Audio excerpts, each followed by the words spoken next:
এরকম একটি মাছের রেসিপি বানালে বাচ্চা থেকে বড় যারা মাছ খায় না তারাও খুবই পছন্দ করে চেটেপুটে খাবে।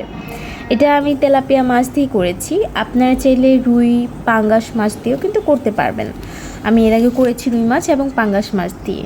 যাই হোক, বাইরে কিন্তু খুব ভালোই রোদ পড়েছে, সামনে শীত আসছে, তারপর বাইরে আজকে অনেক রোদ।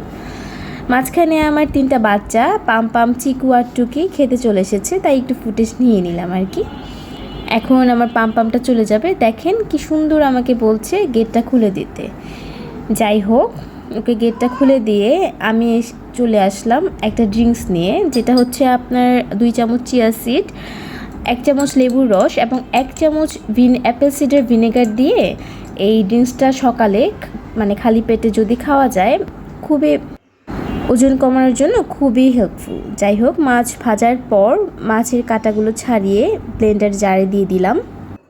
অনেকে কাঁচা মাছ একটু থেতলে ব্লেন্ড করে নেয়, বাট আমার কাছে এটা একটু ইজি মনে হয়, যেহেতু কাঁটাটা ছাড়ানো যায় খুব ইজিলি।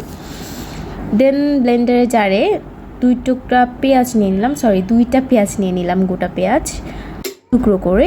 এরপর নিয়ে নিলাম হচ্ছে 2 টুকরো টমেটো, তারপর নিয়ে নিলাম 2-3 কোয়া রসুন, আদা বাটা 1 চা চামচ, তারপর হচ্ছে 2টা গোটা মরিচ, আপনারা ঝাল খেতে পছন্দ করলে আরও মরিচ দিতে পারেন।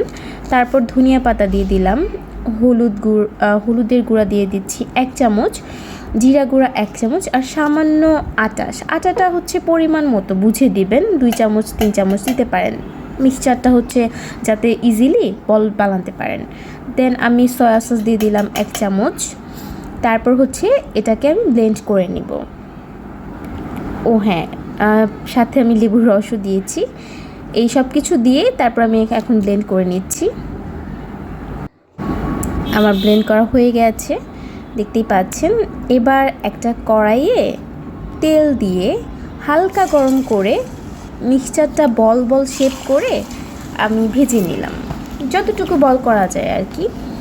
বেশি আটা দিলে আবার টেস্টটা ভালো আসবে না, তাই লাল লাল করে ভেজে নিলাম। পাশে টমেটো আর হচ্ছে পেঁয়াজ ব্লেন্ড করে নিচ্ছি, দেখতেই পাচ্ছেন টমেটো আর পেঁয়াজের ব্লেন্ড। আর এই বলগুলো ভাজা হয়ে গিয়েছে আমার, কেমন লাল লাল সুন্দর একটা কালার এসেছে।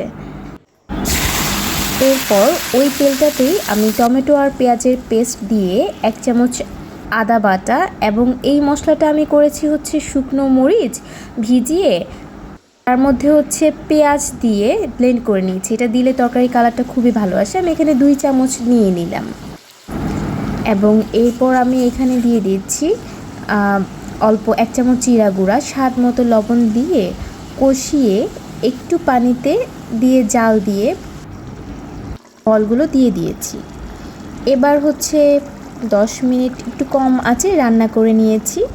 রান্না করার পর দেখতেই পাচ্ছেন একটা আস্তে আস্তে একটা গ্রেভিনেস চলে আসছে রান্নাটার মধ্যে, কালারটাও খুব সুন্দর আসছে। তখন নামিয়ে নিয়েছি এবং ধনিয়া পাতা দিয়ে দিয়েছি।